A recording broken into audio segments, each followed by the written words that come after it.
Hi friends, welcome back to another video.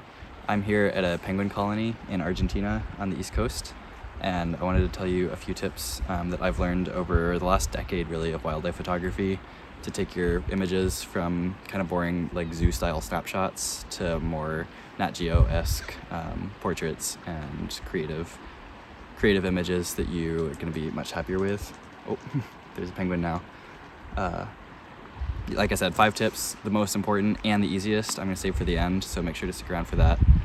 And hopefully today we can take your images from this to this. Yeah.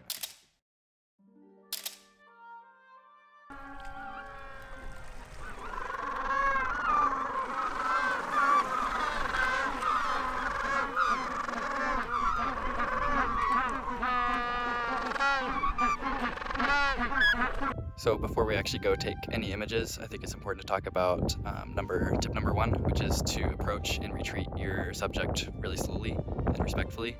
I think it should go without saying, but I know I've seen a lot of people like crawl up to something really slowly, try not to scare it. Then they take their image and they immediately just stand up, which obviously scares the animal. So you want to avoid that, definitely.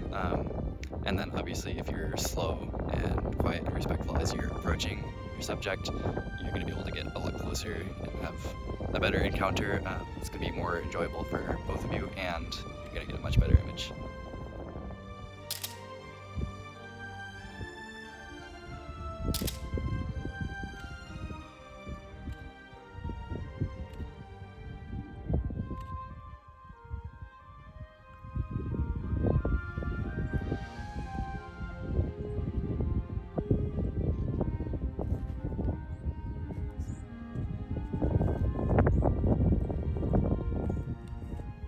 So you can see I try to approach as slowly as possible, and I was looking to get a wide angle, kind of a different perspective of usual.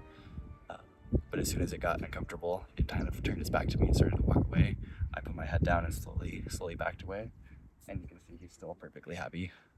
So getting close is sometimes okay, but you want to be careful, and as soon as the animal turns its back to you and starts to move away, you've made it uncomfortable, and you should just turn around slowly. So tip number 2 is to think about both your foreground and your background. I think one of the easiest ways to ruin an image is a really busy, distracting, annoying background. And another way to bring your image to like the next level is a nice foreground, because it adds a lot of depth. So here, for example, I see these blue and yellow kind of sage-looking bushes, so I'm going to try to get that into the foreground, and while I'm paying attention to the background to keep it a nice color and slightly less distracting.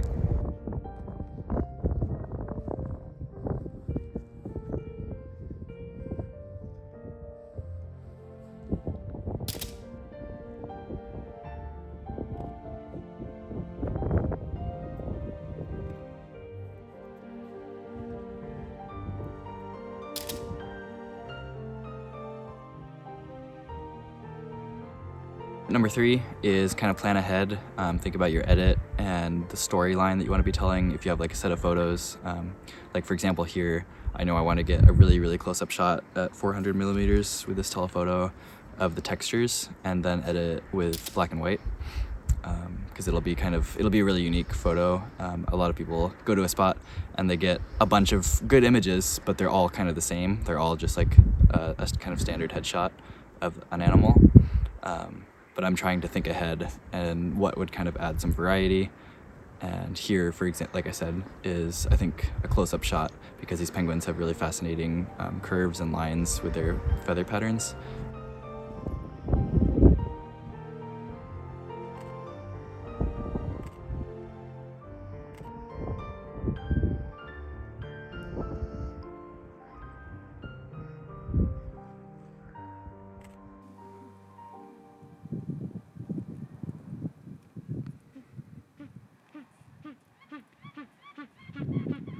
So ironically, tip number 4 is the rule of thirds, and kind of keeping the basics in mind. I know it's really easy to get excited and fire away when you see something new and exciting, but just like slow down a second, try to like keep your image in mind, like the final image, Also, if an animal's looking one way or the other, try to put them kind of on the opposite side of the frame so they're looking into the frame.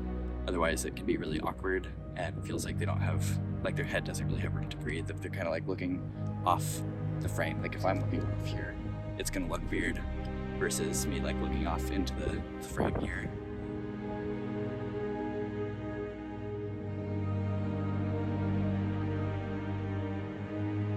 Our final tip, number 5, is honestly the easiest one, and it's the one that I see everybody forget.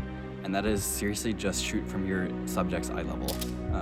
If I was photographing a person, I wouldn't stand 2 stories up and like look down on them. And I mean, occasionally sure for something really unique, but for a portrait, that's not what you want. And you also don't want to be lying on the ground looking way up at them.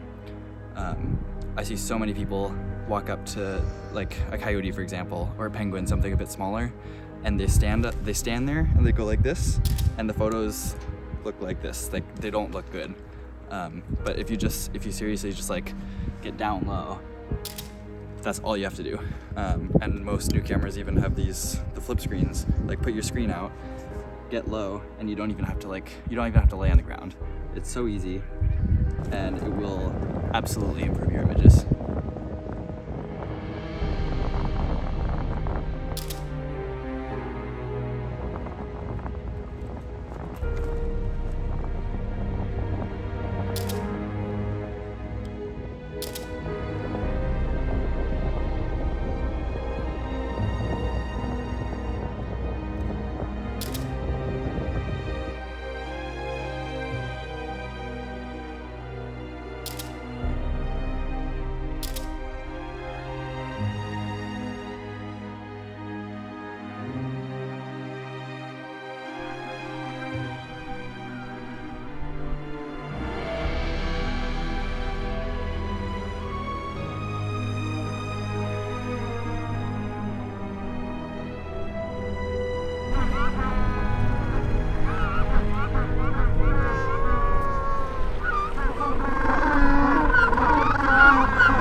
Okay friends, thank you so much for watching. Hopefully that was helpful and informative. If it was, let me know, leave a comment, and I'll be happy to do some more videos like this in the future. Anyhow, thank you so much for watching, and I'll see you next time.